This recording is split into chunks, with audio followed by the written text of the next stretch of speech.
Moin an, herzlich willkommen beim Emilys Dotter. Mein Name ist Christa Kammenzin, ich bin Schweizerin und Geschäftsinhaberin von Emilys Dotter.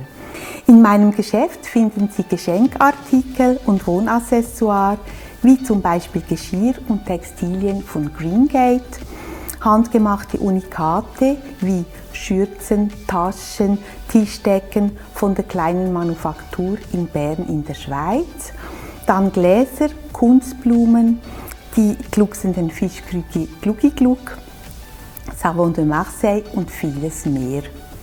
Mein Angebot für Sie sind zudem ausgesuchte Einzelstücke in Vintage-Design, wie zum Beispiel Kerzenleuchter, Kronleuchter, Blechdosen, Barbotin-Geschirr, Leinentextilien und so weiter.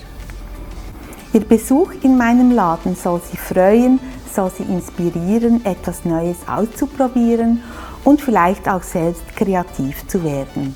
Falls Sie mich noch nicht entdeckt haben, der Laden liegt an der 9 Rue de la Montagne, also unweit vom Place du Marché und damit im Herzen von Echternach.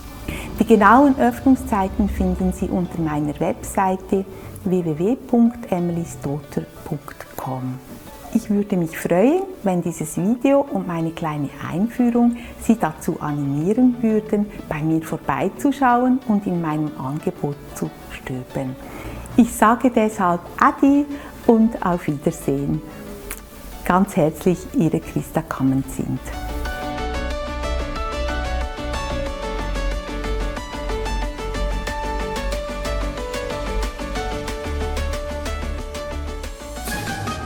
Echternach, eng Staat der Bewegung.